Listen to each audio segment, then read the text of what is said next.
बोलो जयकारा बोल मेरे श्री गुरु महाराज की जय। श्री परमहंस दयाल जी महाराज की जय। सबसे पहले तो देखो, आज हमारे श्री श्री 108 आराध्या देव श्री पंचम पातशाह सतगुरुदेव भगवान जी का निर्वाण दिवस है और उन्होंने हमें केवल और केवल सुमिरन के साथ जोड़ा है। और उन्होंने ये जो आज्ञा सबके लिए फरमाई कि कोई भी प्रेमी वीडियो ना डाले, परमहंसों के स्वरूप अपलोड ना करें किसी भी जगह पर, यानी फेसबुक पे, व्हाट्सएप पे, इंस्टाग्राम पे। क्यों ये आज्ञा फरमाई पता है आपको? क्यों फरमाई थी?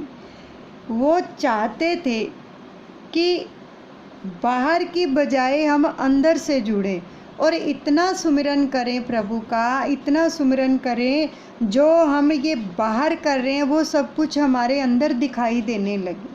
परमहंसों के स्वरूप हमें अंदर दिखें, अंदर हमें दीदार हो, अंदर दर्शन हो। इसलिए बाहर के पसारे को उन्होंने जो था समेटना चाहा, समेटने के लिए बोला, लेकिन हमने नहीं समेटा ना। अभी तक भी लोग डालते हैं, अभी तक भी। और मिलता क्या है इसमें? उनकी आज्ञा तो नहीं है ना कि अगर उन्होंने तो हमें अंदर से जोड़ने के लिए प्रेरित किया, लेकिन अभी तक भी हम बाहर ही जुड़े रहे। उन्होंने इतना प्रयास किया हर प्रेमी के लिए, एक के लिए नहीं, हर एक के लिए इतना प्रयास किया कि जितने भी प्रेमी उनकी शरणागति हुए हैं, हर एक को ये वचन फरमाए कि नियम निभाओ।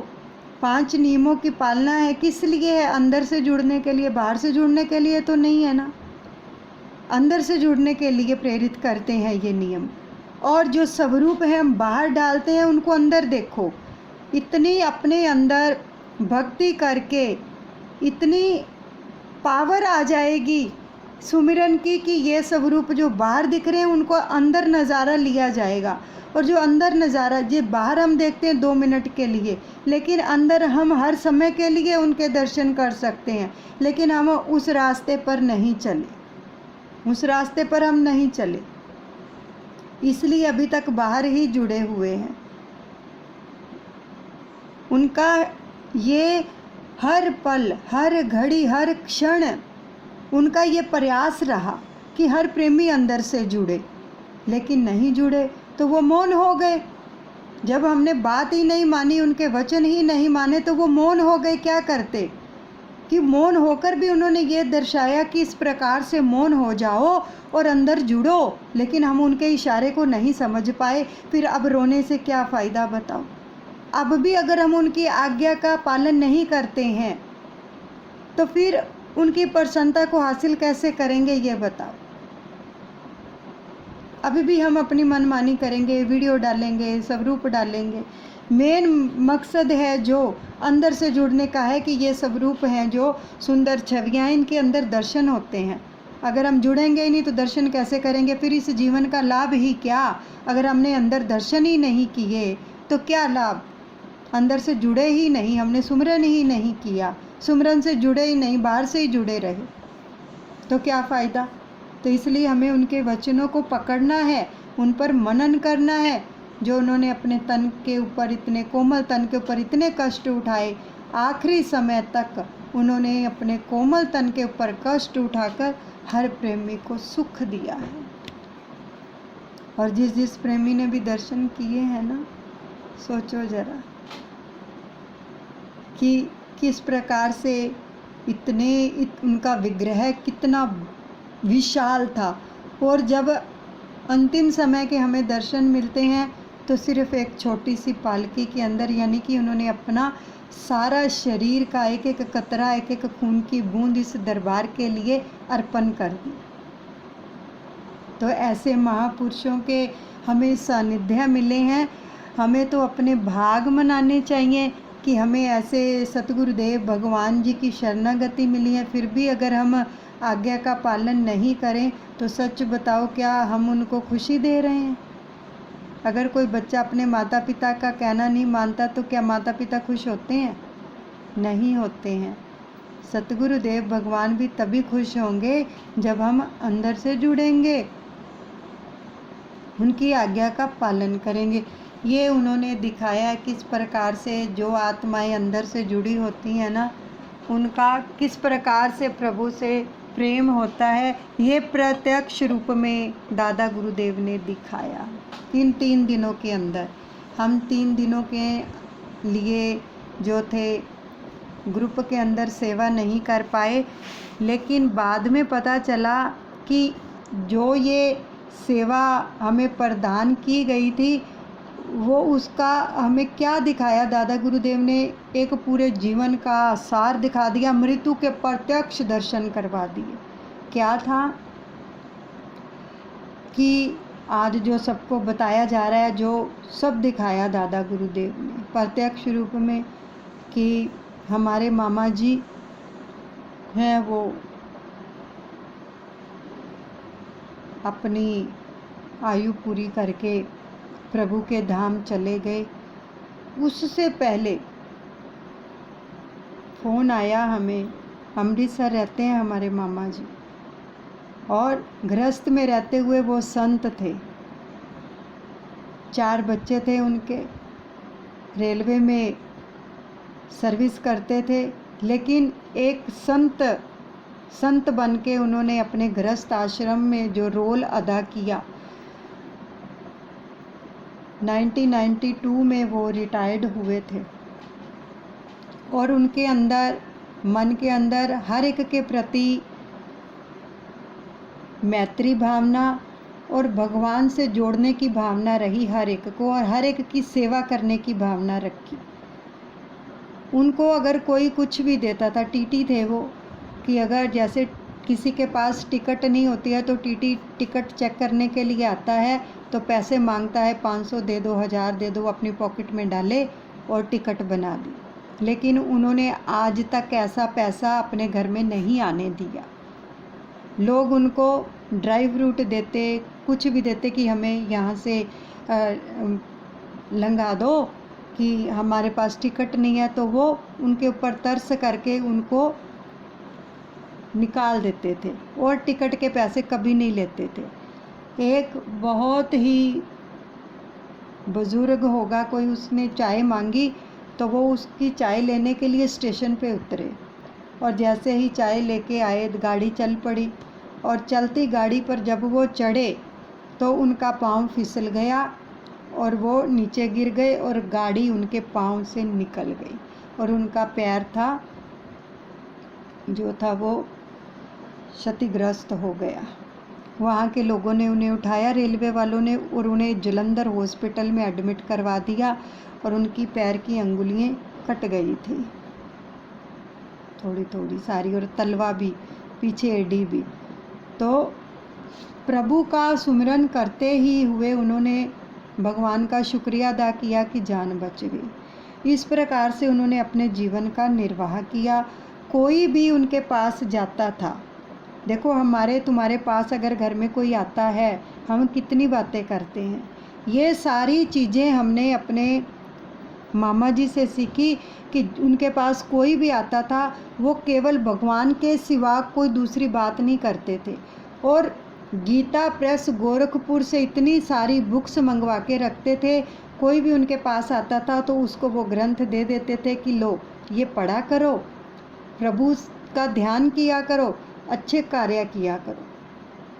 हम जब भी अमृतसर जाते थे, जैसे पाकिस्तान से भाई जी आते थे तो उनको मिलने के लिए जाते थे, कोई भी उधर से आता था तो उसके लिए अगर हम जाते तो हम अपने मामा जी के घर ज़रूर जाते थे उनसे मिलने के लिए, और बच्चे भी साथ में जाते थे। तो एक ही बात वो बोलते थे कि बेटा बच्चे कुछ करें या ना करें, लेकिन इनको बोलो कि ये सारे दिन में प्रभु का शुक्राना ज़रूर करें, अपने सतगुरु का शुक्राना ज़रूर करें, इसी से ही भगवान खुश हो जाते हैं बच्चों से। और इतनी अच्छी अच्छी बातें वो बताते थे, और प्रभु यानी कि भगवान की बात के सिवा कोई बात ही नहीं करते थे। उसके बाद चुप, अगर नहीं करनी तो चुप, लेकिन करनी है तो भगवान की ही बात करनी है। तो अभी कुछ दिन पहले वो बीमार हो गए, सिर्फ 2-3 दिन के लिए हुए हैं ज़्यादा। तो जब हमें संदेश आया कि ऐसे ऐसे उनकी तबीयत ठीक नहीं है, तो 2 मेरी सिस्टर और हैं, उन्होंने प्रोग्राम बनाया कि हम उनके पास चलते हैं मिलने के लिए। मेरी सिस्टर एक दिल्ली में रहती है, नोएडा में, एक चंडीगढ़ में। तो दिल्ली वाली सिस्टर के ऊपर श्री गुरु महाराज जी की, दादा गुरुदेव जी की बहुत कृपा हुई है। उनका वीज़ा लग गया पूरे परिवार का, वो कनाडा जा रही हैं। तो उन्होंने कहा कि हमने अमृतसर में दरबार साहिब के दर्शन भी करने हैं, तो साथ में हम मामा जी के भी घर जाएंगे, उनसे मिलकर आएंगे, आशीर्वाद लेकर आएंगे। और जब मैंने यहाँ से जाना था तो मुझे दादा गुरुदेव जी ने प्रेरणा दी कि उनके लिए चरण धूलि और चरणामत लेकर जाना। अब क्या हुआ कि वो चरण धूलि और जो चरणामत था वो जल्दी जल्दी में हम भूल गए, और मेरे को रास्ते में याद आया कि मैंने तो ये लेके आना था दादा गुरुदेव जी की प्रेरणा से, तो ये मैं भूल गई। तो दादा गुरुदेव जी ने प्रेरणा दी कि कोई बात नहीं, अब आप दरबार साहिब जा रहे हो मत्था टेकने के लिए, तो वहाँ से जो प्रसाद मिलेगा ना, वो अपने मामा जी के मुख में डाल देना। और वहाँ पर हमें 3-4 घंटे लगे, लाइन बहुत लंबी थी। गुरु रामदास जी के दर्शन करने के लिए वहाँ पर जो मेन है श्री ग्रंथ साहिब जी विराजमान है, तो वहाँ बहुत लंबी लाइन लगी हुई थी जिसमें हमें 2 घंटे लग गए। लेकिन जब अंदर पहुँचे हमने अरदास की वहाँ पर, और बड़ा आशीर्वाद मिला। अपने मामा जी के लिए भी अरदास की कि उनके ऊपर कृपा करो, उनकी बिरती चरणों में लगी रहे, बस ये अरदास की, तो उस रूह का कल्याण करो। और वहाँ से हमें प्रसाद मिला, और जैसे ही हम अपने मामा जी के घर में पहुँचे प्रेमियों, जो वहाँ पर दादा गुरुदेव जी ने हमें दिखाया कि देखो, जो हमेशा नाम सुमरन से जुड़े रहते हैं, अंत समय किस प्रकार प्रभु उनको लेने के लिए आते हैं। अब वो बेड के ऊपर लेटे हुए थे, और उनकी जो थी अंदर से आवाज़ बंद हो गई थी, वो बोल नहीं पा रहे थे। अब दादा गुरुदेव जी ने ये भी वहाँ पर प्रेरणा दी कि क्यों नहीं बोल रहे हैं ये, क्योंकि ये भगवान के भगत हैं। इनकी जो थी वाणी को विराम लगा दिया भगवान ने। क्यों लगा दिया? कि ये यात्रा का समय है, ये मेरे पास यात्रा, ये यात्रा है जीवन की। जो अंतिम समय की यात्रा होती है, मेन यात्रा वो होती है कि वो किस प्रकार से हम कर रहे हैं, कि हमारी यात्रा सफल हो रही है या विफल हो रही है। अब उनकी वाणी के ऊपर विराम क्यों लगा दिया कि अगर ये इनके पास कोई पता लेने के लिए आएगा, इनको बुलाएगा और वो बोलेंगे। वो सामने वाले जो रिश्तेदार होते हैं वो तरह तरह की बातें करते हैं और अपना परिचय देते हैं कि हम हम आए हैं आपका पता लेने के लिए, अब क्या हाल है, यानी कि तरह तरह की बातें करते हैं। और समय निकलता जाता है, और क्या होता है अंत में, वो बातों में इंसान फंस जाता है, और जिस तरफ ध्यान होता है उसी में ही वो चला जाता है। जैसे जड़ भरत जी का देखो, भगवान का भजन इतना करते थे, लेकिन अंतिम समय हिरन के अंदर, बच्चे के अंदर ध्यान रहा तो हिरन का जन्म लिया। तो क्या हुआ कि उनकी वाणी को विराम लगा दिया। देखकर दुख तो बहुत हो रहा था, लेकिन मैं उनके पास गई और सबको मिलवाया। मतलब कि मेरी सिस्टर थी दोनों, वो काफ़ी समय के बाद गई थी, वो दूर रहती हैं। तो उनको सिर के ऊपर बच्चों को भी हाथ रख के आशीर्वाद दिया। देखो वो जाने का समय था उनका, वो जाने का समय था पीरियड जब हम उनको मिले हैं, लेकिन उनको इतनी शुद्ध थी, देख सकते थे, सुन सकते थे, बोल नहीं सकते थे। ठीक है, हाथ रख कर अपना हर एक बच्चे के सिर के ऊपर, हमारे सिर के ऊपर, दोनों सिस्टर के सिर के ऊपर आशीर्वाद दिया, और साथ में इशारा कर रहे हैं कि मैं जा रहा हूँ। सामने उनके रूम में सभी भगवानों के चित्र ही लगे हुए थे, भरा पड़ा था उनका रूम, सामने जिनसे नाम दीक्षा ली हुई थी, जिन गुरुओं से, उनके गुरुजी के स्वरूप पड़े थे और बाकी सब में श्री कृष्ण भगवान, शिवजी महाराज, यानी कि पूरा जो उनका कमरा था ना, वो भगवान के चित्रों से ही भरा पड़ा था। यानी जिधर आप दृष्टि घुमाओगे उधर भगवान के ही दर्शन होंगे आपको, और बीच में वो लेटे हुए थे। तो वो इस प्रकार से हमें इशारा कर रहे थे कि आज मैंने चले जाना है। तो हमने उनको बोला कि, मैंने बोला मामा जी, ये मैं दरबार साहिब से प्रसाद लेके आई हूँ, आपके मुंह में डाल रही हूँ, ये गुरु का प्रसाद है, वो कृपा करेंगे। तो उन्होंने मुंह खोला और मैंने डाल दिया थोड़ा सा प्रसाद। चलो मन को तसल्ली हो गई, जो सेवा दी थी दादा गुरुदेव ने वो पूरी हुई। अब क्या हुआ कि मैंने उनको पूछा कि मामा जी, आपको भगवान की स्मृति है? तो उन्होंने सिर हिलाया कि हाँ है, मुझे भगवान की याद है। देखो, अंतिम समय के अंदर अगर भगवान की स्मृति होती है ना, तो उसमें कोई संशय भाव रह ही नहीं जाता है कि वो भगवान के धाम में नहीं जाएगा। फिर मैंने उनके कान में बोला कि बोलो राम। तो उन्होंने बोला राम। आवाज़ नहीं निकल रही थी, लेकिन हम जब मुख से बोलते हैं राम तो हमारा मुंह खुलता है, जीभा हिलती है ना। ऐसे सब हो रहा था। तो मेरे मन को तसल्ली हुई कि इनका ध्यान जो है प्रभु के चरणों से लगा हुआ है। इतने सारे लोग बैठे हैं, भले बातें कर रहे हैं, लेकिन इनका ध्यान कि इनके अंदर जो है राम राम चल रहा है, अपने प्रभु का सुमिरन चल रहा है। बड़ी खुशी हुई। बार बार कह रहे थे, बार बार इशारे करी जा रहे थे हाथ से कि मैंने जाना है, चले जाना है। तो इस प्रकार से दादा गुरुदेव ने दिखाया कि देखो, ऐसे भगत होते हैं, ऐसे साधक होते हैं जो पूरी ज़िंदगी प्रभु के नाम से जुड़े रहते हैं, तो अंतिम समय भी उनके मुख से राम नाम ही निकलता है। अगर पूरी ज़िंदगी नहीं जुड़े हैं तो अंतिम समय भी मुख से राम नाम नहीं निकलेगा। और ये बहुत बड़ी सेवा होती है कि अगर कोई प्राणी जा रहा है, हमें सामने पता चल रहा है कि इसके अंतिम श्वास है, ले रहे हैं, क्योंकि वो 2 दिन से कुछ नहीं खा रहे थे, केवल एक जल ही ले रहे थे, तो भी ये प्राणी जा रहा है, उसको हमेशा उसके कान में प्रभु का नाम बोलो, उसको प्रभु से जोड़ दो। ये सबसे बड़ी सेवा है, निष्काम सेवा है ये। तो हम उनसे आशीर्वाद लेकर जो थे वहाँ से आ गए। रात को हम 9 बजे अपने घर पहुँचे हैं। 7 बजे वहाँ से चले हैं, 9 बजे घर पहुँचे हैं, और 9:15 बजे हमें वहाँ से संदेश आ गया कि मामा जी पूरे हो गए हैं। और उन्होंने, जो लोग उनके घर के उस समय पास थे, हमने उनसे पूछा जाकर अगले दिन, फिर जिस दिन संस्कार था, तो मुझे दादा गुरुदेव ने प्रेरणा दी कि अब चरण धूलि लेके जाओ, जो तू लेके नहीं गई थी अब लेके जा।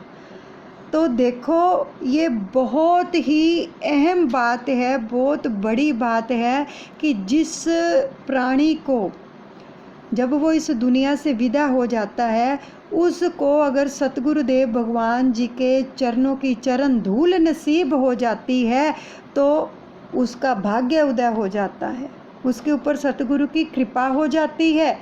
तो वो चरण धूलि में लेके गई। हमारे जाते जाते क्या हुआ कि हम केवल उस समय पहुँचे थे जब उन्होंने घर से मतलब कि विदा करना था। तो मैंने अपने कज़न ब्रदर से बोला कि ऐसे ऐसे मुझे दादा गुरुदेव की प्रेरणा हुई है कि ये मामा जी के मस्तक पर लगानी है। कहते तुम चिंता ही ना करो। रो रहा था बेचारा, जिसके देखो सर से पिता का भी साया उठ जाए, माता का भी, तो बच्चों को कितना होता है। तो उसके बाद हम शमशान घाट चले गए। तो प्रेमियों, वहाँ पर जो दादा गुरुदेव जी ने दिखाया, 3 चिताएं जल रही थी वहाँ पर। और जब मेरे मामा जी को उन्होंने वहाँ पर लेटाया और मैं बिल्कुल पास खड़ी थी, बिल्कुल पास, बाकी चिताएं जल रही थी और दादा गुरुदेव जी ये प्रेरणा दे रहे थे कि देख, एक दिन तुमने भी यहाँ पर आना है और इसी प्रकार जलाए जाएंगे शरीर सबके, लेकिन जो प्रभु से जुड़ा होगा उसको वो इस प्रकार से विदा होगा जैसे तुम्हारे मामा जी विदा हुए हैं। तो वहाँ पर जो चिताएं जल रही थी, देखो ये बहुत एक निष्काम सेवा दी वहाँ पर मुझे दादा गुरुदेव ने। जो चिताएं जल रही थी तो दादा गुरुदेव जी ने प्रेरणा दी कि इनके लिए नाम जाप कर दे। 21 बार नाम जाप कर एक एक रूह के लिए, जो जहाँ जिनकी चिताएं जल रही हैं, उनकी उस अग्नि को देखते हुए एक टक, और दादा गुरुदेव से प्रार्थना करते हुए कि प्रभु इनका उद्धार करना, और उनको नाम जाप की ऊर्जा 21 बार भेज दी, 3 चिताओं को।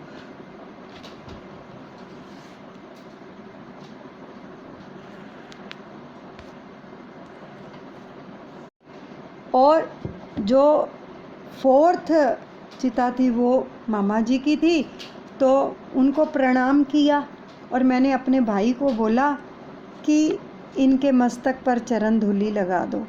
उसने चरण धूलि लगा दी। मेरे मन को इतनी शांति मिली, और वहाँ पर उनको सुरक्षा कवच में डाला और दादा गुरुदेव से प्रार्थना की और उनके लिए भी नाम जाप किया, और उनके मुख में भी देखो उसने चरण धूलि डाल दी। पंडित ने खुद ही बोल दिया, जब मैं पुड़ी खोल रही थी तो पंडित जी ने खुद बोल दिया कि डाल दो, जो भी इनके मस्तक पर आपने तिलक लगाना कर दो और डाल दो। देखो खुद ही बोल दिया उसने, और मेरे भाई ने उनके मस्तक पर टीका लगा दिया और मुख के अंदर चरण धूलि डाल दी। तो उसके बाद दादा गुरुदेव से हमने प्रार्थना की, 21 बार नाम का जाप किया, तो वहाँ से हम वापस रवाना हुए। तो देखो दादा, आपको भी अगर किसी ऐसे मौके पर आप जाते हो, आपको भी शमशान घाट जाने का अगर आप उनके जाते हो, तो वहाँ पर अगर आपके सामने कोई अर्थी आ रही है, कोई चिता जल रही है, वहाँ पे दादा गुरुदेव ने ये बताया कि रोना धोना बंद करो, ये यहाँ की यात्रा शुरू होती है, यहाँ से आगे की यात्रा। उसको दूसरों के लिए कुछ सेवा कर दो, नाम जाप कर दो उनके लिए। आपको भी अगर रास्ते में भी कोई ऐसी अर्थी मिल जाती है, उसके लिए 21 बार नाम का जाप कर दो। प्रभु इसके ऊपर कृपा करना, ये संकल्प लेकर मैं नाम का जाप इसके अर्पण करता हूँ। शमशान घाट जाते हो, बातें मत करो, बातें करने बैठ जाते हैं, मत करो। वो उस समय नाम जपने का समय होता है कि हमने भी यहाँ पर आना है, और हमारे शरीर को भी इस प्रकार से अग्नि के हवाले किया जाएगा, हम राख बन जाएंगे। आगे की हमारी यात्रा क्या होगी, ये सोचो हमने क्या किया है और क्या कर रहे हैं। यहाँ आकर भी अगर हम बातें करेंगे तो फिर तो कल्याण नहीं होने वाला है। उस समय भी एक सेवा ले लो कि हमने ये सेवा करनी है किसी के लिए। कोई पैसे नहीं लगते, धन नहीं खर्च होता, आए होते हैं वहाँ पे अपने सतगुरुदेव भगवान का, कृष्ण कन्हैया का, जिसको भी आप मानते हो उसका ध्यान करके, जो भी आपको नाम की बख्शिश हुई है, चाहे राम नाम का ही जाप कर दो। अगर कुछ भी यानी कि किसी से भी आपने दीक्षा ली है, उसी के नाम का जाप करके ऊर्जा उस प्राणी को भेंट कर दो, उसके अर्पण कर दो, ताकि कुछ तो कल्याण हो। और एक प्रभु का नाम ही ऐसा है जो सबका कल्याण करता है।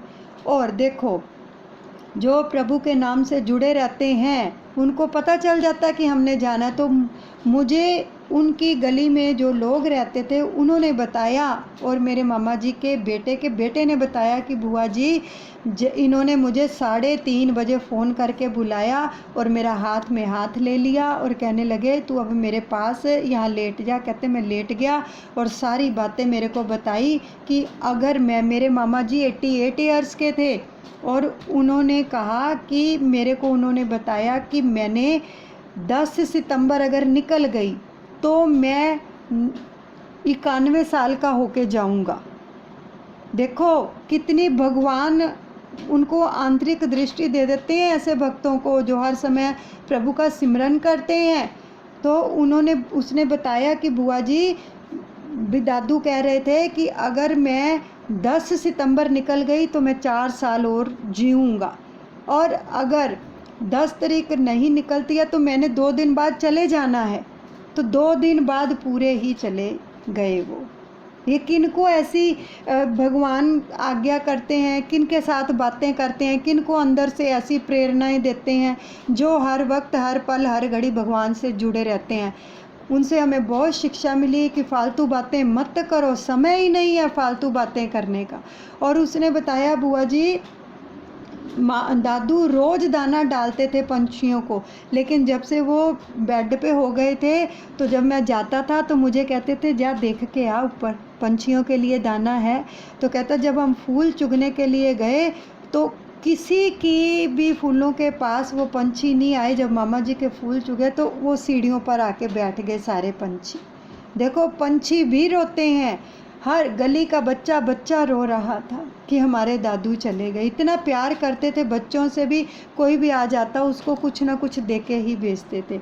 और जो उनकी पेंशन आती थी ना वो अपने पास नहीं रखते थे, हर एक को देते थे। मेरे मामा जी यहाँ पर एक रहते हैं कि वो थोड़े फाइनेंशियली जो है नारायण है। तो जब उन्होंने कभी फ़ोन करना कि उनको कुछ चाहिए तो जब उनके लिए वो पैसे भेजते थे कि देखो कि मैं भाई इसके बेटी के अकाउंट में डाल देता हूँ, ये उसको दे देगी, किरण के अकाउंट में डाल दो, तो 200 रुपया मुझे भी साथ में भेजते थे। तो मैं उनको कहती थी कि मुझे क्यों भेजते हो आप, मैं दे दूँगी। तो देखो मतलब कि देने का भाव रखते थे और अपने सारे कार्य पूरे करके गए हैं सारे। प्रभु ने कभी भी उनको कोई कमी नहीं आने दी है किसी भी प्रकार की। यानी कि वो कहते थे कि जो आप कमाते हो उसमें से थोड़ा थोड़ा दान पुण्य करते रहो, प्रभु की सेवा करते रहो। आश्रम में सेवा देते थे, जरूर देते थे, चाहे कुछ भी दें। ये नहीं कि लाखों हजारों में ही देना है, ये कोई ज़रूरी नहीं होता। आपके पास जितनी समर्थता है, 5 रुपये 10 रुपये 50 रुपये 100 रुपये, जितनी भी समर्थता रखते हो, लेकिन श्रद्धा से, प्रेम से, विश्वास से सेवा करो। मन में कोई भाव रख, संशय भाव रखकर अगर सेवा करोगे तो वो सेवा नहीं लगती है। फिर उसने बताया कि बुआ जी एक लेडी थी जो बहुत गरीब थी, तो उसको चीनी दिया करते थे और एक दिन मेरे को बोलते हैं जा उसको चीनी भी दे के आ। कहते फिर उन्होंने बोला कि जैसे मैं करता था ऐसे ही सारा जो है ये सारी सेवाएं तूने करनी है। उस मंदिर में जा, शिव भोले को मत्था टेक के आ, प्रसाद चढ़ा के आ, वहाँ पर सेवा दे के आ। यानी कि उन्होंने अपनी जो धन था ना वो सेवा में ही लगाया है और प्रभु ने उनका योगक्षेम किया है। ये हमने आँखों से देखा है सारा कुछ। आज तक उन्होंने किसी से एक पैसे की भी मदद नहीं मांगी, एक पैसे की भी। इसलिए क्या है, जब हम सेवा करते हैं तन से, मन से, धन से, वो सहस्र गुना करके प्रभु देता है। लेकिन इस बात का दादा गुरुदेव जी ने दिखा दिया कि जो प्रभु से जुड़े रहते हैं अंतिम समय प्रभु ही उनको लेने के लिए आते हैं। और उनके मुख पे कोई शिकन नहीं था कि मैं बीमार हूँ या कुछ हूँ, क्या हो गया मुझे। बस उन्होंने बोल दिया कि मैं जा रहा हूँ भी, आज मैंने चले जाना है। हाथ ऐसे ऊपर कर कर के बोल रहे थे कि मैंने चले जाना है आज। तो हम कहते थे कोई बात नहीं मामा जी, प्रभु सब कुछ ठीक करेंगे, आप चिंता नहीं करो। लेकिन उनको तो अंदर से इतना ज्ञान था, अंदर से इतना जुड़े हुए थे हर वक्त। और जब फ्री बैठते थे ना, हमने देखा फ्री बैठते थे, किसी से बात नहीं करते थे। कॉपी लेके ना इतना बड़ा रजिस्टर लगाया हुआ था, उस पर राम राम लिखा हुआ था। पेन लेते थे और राम राम लिखते रहते थे। यानी कि मेरा जो भी पल है, जो क्षण है, वो प्रभु के साथ बीते। लेकिन हम क्या करते हैं, हम वेले होते तो फ़ोन उठा लेते हैं, उससे बात कर, उससे बात कर, उससे बात कर, उससे बात कर, और निंदा चुगली कर, उसकी बात कर, इसकी बात कर, है ना। हम अपना टाइम इस प्रकार से। लेकिन ये जो 3 दिन का पीरियड था, जो दादा गुरुदेव जी ने हमें जीवन का सारा सार दिखा दिया, मौत के प्रत्यक्ष दर्शन करा दिए, ऐसे एक संत के साथ मिला दिया जो जाते समय प्रभु के साथ मिले। संत ही थे वो, सभी लोग उनको माथा टेक रहे थे, संत थे वो। ऐसी महान रूहों के दर्शन करवा दिए, उनका सानिध्य मिल गया। जाते जाते हमने भी आशीर्वाद मांगा कि हमें भी आशीर्वाद दो कि आपकी तरह हम जुड़े रहें प्रभु से। और जब उन्होंने गुरुद्वारे में जो था भोग रखा था, और मैंने वाहेगुरु से यही प्रार्थना की कि जैसे ये रूह गई है ना, ऐसे ही हमें लेके जाना कि अंतिम समय में हमारे मुख से भी प्रभु का नाम निकले, उसके नाम का उच्चारण हो, उसका उच्चारण करते करते ही इस दुनिया से जाएं और प्रभु ही हमें लेने आए।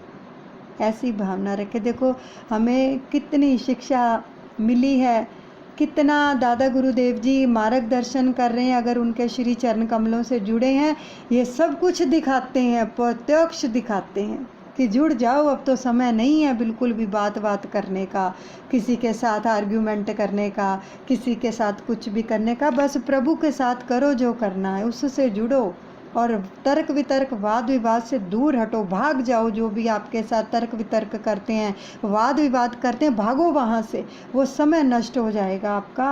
प्रभु से आपकी वृत्ति ना छूटे, समृद्धि बनी रहे, बस यही दुआ करें। और इस महान आत्मा के लिए सभी 21 बार मिलकर राम नाम का जाप करेंगे। उनका नाम था श्री बनारसी दास जी।